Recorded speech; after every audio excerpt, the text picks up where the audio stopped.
tough defense. And I think Vogel has always preached that, as Fisher said. And I think now you're seeing them starting to trend to being, tough on the perimeter. They know they don't have that backline defense anymore. So I was very impressed with not only Shooter in particular. I mean, he's almost a splitting image of what Rondo used to be, and he's providing that same type of impact on the floor. So, yeah, their defense is amazing. And James, as you know, like it takes a while to get those legs into it early in the season. And I think you're starting to see players now, their conditioning is improving. They're getting their base under them a little bit more, the activity level. And I think a veteran team like this, from my experience, it was a lot more fun to go on the road and get road wins at this point. Like winning at home, you almost expect to win. You're the better team. But when you can go into somebody else's building and get a win, that's a little bit more invigorating for a veteran player. Do you think it's still the same, though, without the fans? Because oftentimes it is silencing the crowd on the road. The fans aren't there right now. But do you still think that is the same? Not the same, but there is some similarity still with knowing that you're going into somebody else's building. You're not sleeping at home. You're away from your family. It's us against the world. And that mentality still carries, I think, in these situations. But, yeah, that shutting the fans up is quite the joy. I think they're creating their own thing. I think they know the fans aren't going to be there. Because if you watch the individual benches now, they're getting the same, effect if it's the fans was there. Maybe not the noise and maybe not all that, but they're creating their own little thing. The energy. Yeah, they're creating their own little energy, and it seems to be working for them. Keep. The Grizz are without their young star in Ja Morant. The Rookie of the Year landed awkwardly while contesting a shot in Brooklyn on Monday. He suffered a grade 2 ankle sprain and is expected to miss 3 to 5 weeks. It looked much worse at the time of the injury as they took him back in a wheelchair. Morant is averaging 26 points and 6 assists this season. Definitely do not want to see that, especially from a young star like Ja. The Grizz, guys, won that game in Brooklyn and split the next two, so the Lakers cannot afford to look past them. For the latest on the world champs, let's go down the hall and around the corner to join Lakers reporter Mike Trudell. Mike. Hey there, Allie. First of all, I was impressed with the way that Big Game vacated the space when Fish went over the board. Right? I mean, he's almost like he's used to having to get out of the paint when Magic's driving, right, Big Game? How smooth was I? I mean, always smooth. Always smooth, whether looking or talking or anything, including vacating the space. Got to get Fish to the board. That's exactly. All right, so guys, we spoke to Frank Vogel a couple moments ago, and the first thing I wanted to ask him about is Marc Gasol's return to Memphis. Obviously significant, especially because he hasn't had the chance to actually do it yet. The Raptors did not play in Memphis. They were scheduled to after the bubble, but of course that game ended up happening in the bubble, I should say. So here's what Frank Vogel said about how this return might impact Marc Gasol, and also gives us an injury update as to who's going to play and who's not in this one. Yeah, I mean, I have thought about it. Obviously, he spent pretty much his whole career here before moving on to Toronto. So, I'm sure this is a special place for him. It'll be a little bit unusual being back here, but without fans, So I don't think it's going to be one of those deals where obviously he gets a big welcome. Although I think we're having some fans here tonight, right?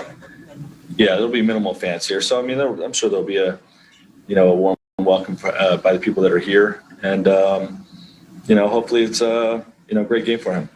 Hey, anything on KCP and his ankle? Yeah, he still has some soreness. We're going to hold him out tonight, and he'll still be considered day to day. Hopefully he plays in the next Memphis game, but we'll see how he continues to respond to treatment. Frank, do you know who you're going to have start in his place? We're going to start Kuzma. Coming into this season, there was so much talk externally about LeBron pacing himself and his usage, and he would take nights off and all of this to kind of obviously after the short offseason, which we've talked so much about. His minutes are down just a tick from last season. How much of that is intentional, and how much is pacing him? Is LeBron pacing himself part of what you guys talk about, what the coaching staff talks about, and how much has that been part of the early start of the season? Yeah, we've had extensive talks about it with the coaching staff, the medical team, with LeBron, with our front office, and it's really a day-to-day, game-to-game type of thing.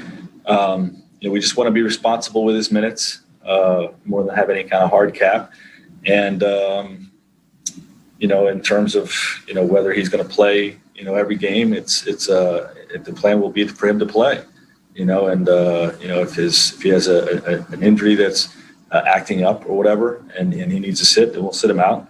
But if he feels good, he wants to be in there, and that's sort of how we're going to proceed going forward. All right, so there's Frank Vogel. By the way, big game. If you didn't vacate the paint and Kareem wanted a post touch, what would he say? Was that a problem? Nah, I'd find myself on the bench in about 30 seconds. Real fast. Yeah, Kareem, one look to Rouse, get him out. I knew better. Yeah, legend. All right. Mike, that's what you call a team player. Yeah, hey, I man. knew better. All He's day, got every rings day. for a reason. You don't mess with the sky hook, man.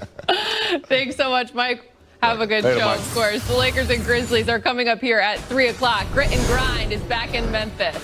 Marc Gasol and Lakers assistant and former Grizzlies head coach Lionel Hollins back in the building. The two went to playoffs 3 times under Hollins.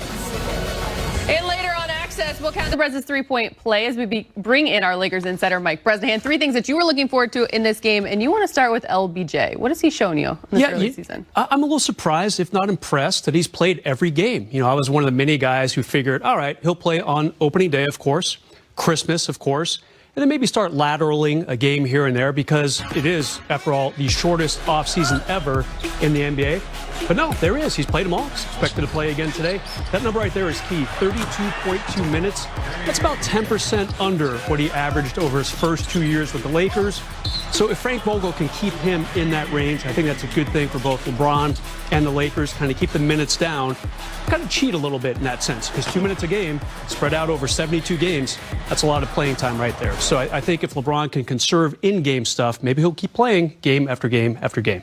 No doubt. From one vet to the next, Marc Gasol is returning to familiar territory. Yeah, I wish there were fans there. It's always great to hear the response when a very valued player comes back to his old stomping grounds. And he was there in Memphis for 10 and a half years, a 3-time All-Star, got the Grizzlies the furthest they ever went in the playoffs, 2013 Western Conference Finals. And, of course, he was traded to Toronto February of 2019. But such a great guy, and the people of Memphis have such respect for guys like him and Mike Conley. So far with the Lakers, you see the numbers there, not real eye-opening. The field goal percentage is nice, 67%. He's also 50% from three-point range. It's just there hasn't been a lot of volume for Mark. He's had 2 scoreless games as well. But, his value as a leader and a defender in the post cannot be understated enough. And, of course, those type of dimes right there. You don't get those from many NBA centers, really, in this generation. Absolutely. It's been fun to watch, though, as you mentioned. Not a whole lot of time just yet. The Lakers' opponent for the next 2, Grizzlies. What do we need to know about them? Really banged up right now. Really bad. Ja Morant, you mentioned it earlier, had the big ankle sprain last week. He might be out till February. That's not a good sign. It was going to be a breakout season for him. He scored 44 in the opener against San Antonio. And there's 2 of them right there, I believe. This is a guy who, so much future ahead of him in this game. So much strong play on the way. We're going to have to put the pause on that. Also, Jaren Jackson Jr., one of their talented big men. He's been out since the summer because of knee surgery. So we're seeing a couple of Pac-12 guys, trying to lead the way, including Dylan Brooks, a pretty good player at Oregon. He's scoring a lot, but not shooting real well, and a lot of turnovers for him. Maybe LeBron rests in the second game of this 2-game situation here in Memphis. Not a real strong team right now. The one thing you do know, though, which is something that Mark established when he was there for those 10 and a half seasons, they will play hard, no matter what. Yeah. It's the Memphis Grizzlies. They're struggling on defense, though, a little bit. I think they're 25th in the league, giving up about 116 a game. Not real strong there. See if the Lake Show can take advantage. Yeah, for sure. Well done, as always. We're gearing up for Lakers and Grizzlies at 3 o'clock. Anthony Davis coming off a monster game on Friday. 34 points, 11 boards for the Brow against the Spurs.